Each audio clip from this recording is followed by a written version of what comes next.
Halo, assalamualaikum warahmatullahi wabarakatuh. Hai. Apa kabar anak Umi? Semoga dalam keadaan sehat walafiat. Sebelum belajar, jangan lupa kita berdoa dulu ya. Baiklah, pembelajaran kita hari ini tema 2, subtema 2, pembelajaran 2, bermain di rumah teman. Ketika sedang asik memetik jambu, Dayu dan Mai datang. Mereka bergabung bersama Beni dan teman-teman. Mereka memakan jambu bersama-sama. Setelah itu, mereka bermain lingkaran simpai. Nah, sekarang Umi akan memberitahu cara bermain lingkaran simpai. Yang pertama, siswa dibagi menjadi beberapa kelompok yang jumlahnya sama banyak. Yang kedua, masing-masing kelompok berdiri membentuk lingkaran. Yang ketiga, salah seorang siswa memegang simpai dengan posisi simpai di atas kepala. Yang keempat, setelah diberikan instruksi oleh guru, siswa yang memegang simpai memberikan simpainya kepada teman yang ada di sebelah kanan dengan meliukkan tubuh ke kanan. Penerima simpai juga meliukkan tubuh ke kiri dengan posisi tangan di atas kepala. Kemudian dengan gerakan meliuk ke kanan, penerima simpai memberikan lagi simpai tersebut ke teman yang ada di sebelah kanan. Kegiatan dilakukan berulang-ulang sehingga sampai kembali lagi ke pemegang awal. Dan yang terakhir, kelompok yang paling cepat menyelesaikan instruksi menjadi pemenangnya. Permainan simpai sangatlah menyenangkan.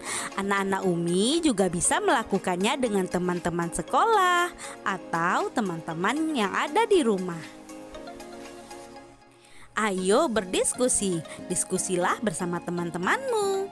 Yang pertama, apa yang digunakan Beni dan teman-teman dalam bermain lingkaran simpai? Yang digunakan Beni dan teman-teman dalam bermain lingkaran simpai adalah simpai. Yang kedua, benda apa yang digunakan Beni dan teman-teman dalam memetik jambu? Nah, benda yang digunakan Beni dan teman-teman untuk memetik jambu adalah galah. Yang ketiga, bagaimana bentuk benda-benda tersebut?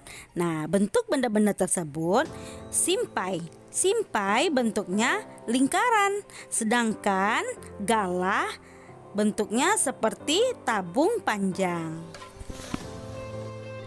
Bagaimana wujud benda-benda tersebut? Nah, wujud benda-benda tersebut yaitu termasuk benda padat. Benda padat. Benda padat banyak terdapat di sekitar kita. Benda padat mempunyai bentuk tetap. Ukuran benda padat juga tetap. Contoh benda padat adalah simpai. Jika dipindahkan dari meja ke lantai, bentuk dan ukuran simpai tidak akan berubah. Jika simpai dipindahkan lagi ke lemari, bentuk dan ukuran simpai juga tidak akan berubah. Adapun dipindahkan ke berbagai tempat, bentuk dan ukuran benda padat akan selalu tetap. Tulislah jawaban dari pertanyaan berikut. Yang pertama, bagaimana bentuk benda padat?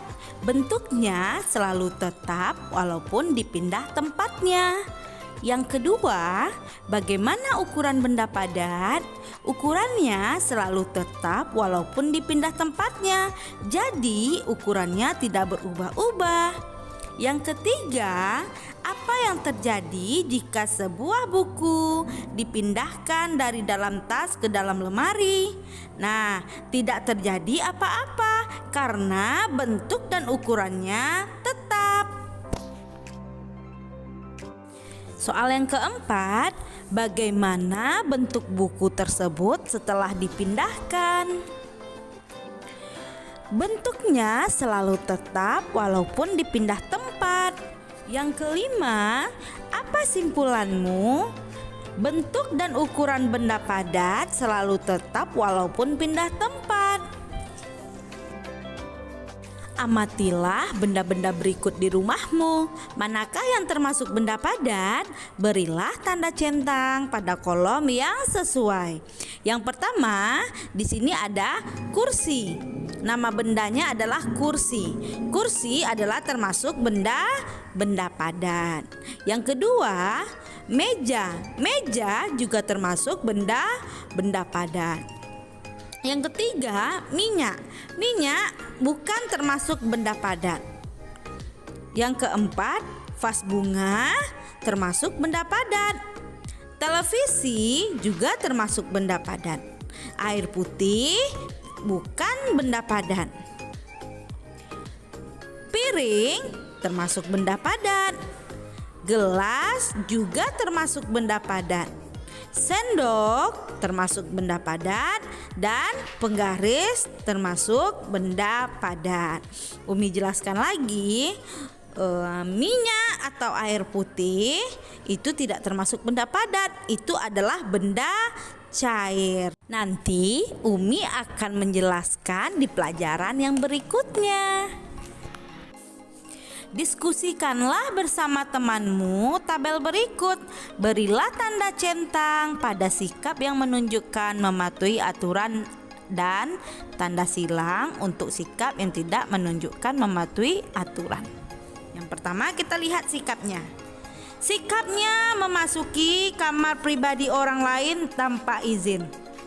Nah, di sini termasuk sikap yang tidak menunjukkan mematuhi aturan.